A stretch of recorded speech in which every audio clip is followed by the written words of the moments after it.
ഈ ഹോസ്പിറ്റലുകാരെ സംബന്ധിച്ചിടത്തോളം ഇവരുടെ അടുത്തേക്ക് പോകുന്ന ആയിരക്കണക്കിന് രോഗികളിൽ ഒരാൾ മാത്രമാണ് നമ്മുടെ വേണ്ടപ്പെട്ടവരെന്ന് പറയുന്നത്.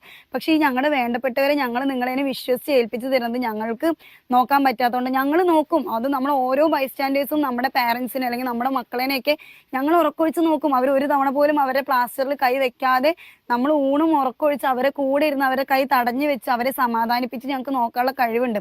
അത് പറ്റില്ല, അതിന് നിങ്ങൾക്ക് അനുവദിക്കാൻ പറ്റില്ല എന്നുണ്ടെങ്കിൽ അവരെ അറ്റ്ലീസ്റ്റ് ആ ഒരു അവസ്ഥയിൽ നിങ്ങൾ പീഡിപ്പിക്കാതിരിക്കുക. എന്നിട്ട് അല്ലെങ്കിൽ ഞങ്ങൾക്കത് കാണാൻ നിങ്ങൾ പീഡിപ്പിക്കുന്നില്ല എന്നുള്ളത് ഉറപ്പ് വരുത്താൻ വേണ്ടിയിട്ട് ഒരു ക്യാമറ അകത്ത് വെച്ച് അതിന് മോണിറ്റർ പുറത്ത് വെച്ച് തരാം. ഞങ്ങൾ ഉള്ളിൽ കയറിയല്ലേ ഹൈജീനിന്റെ പ്രശ്നം ഉണ്ടാവുള്ളൂ, ഇൻഫെക്ഷന്റെ പ്രശ്നം ഉണ്ടാവുള്ളൂ. അല്ലെങ്കിൽ ഞങ്ങൾ ഉള്ളിൽ കയറിയാലല്ലേ നിങ്ങൾക്ക് ബാക്കിയുള്ള നിങ്ങളുടെ പ്രോട്ടോകോളിനൊക്കെ എഗെയിൻസ്റ്റ് ആവുള്ളൂ. അപ്പൊ ഞങ്ങൾ ഉള്ളിൽ കയറുന്നില്ല, നിങ്ങൾ ട്രീറ്റ്മെന്റ് ചെയ്യുന്നത് ഞങ്ങൾക്ക് പുറത്തുനിന്ന് കാണാനുള്ള ഒരു ഫെസിലിറ്റി ഉണ്ടാക്കി തന്നാൽ മതി. അറ്റ്ലീസ്റ്റ് അതെങ്കിലും നിങ്ങൾ ചെയ്യുക കേട്ടോ, ദയവ് ചെയ്തിട്ട്. ഇപ്പൊ എന്റെ മോന്റെ ഒരു കേസ് വന്ന സമയത്ത് ഞാൻ ഇതും കൊണ്ട് വരാനുള്ള ഈ ഒരു കാര്യം കൂടെ കണക്ട് ചെയ്ത് പറയാനുള്ള കാരണം എന്താ വെച്ചാൽ ഇതല്ലാതെ തന്നെ എനിക്ക് ഒരുപാട്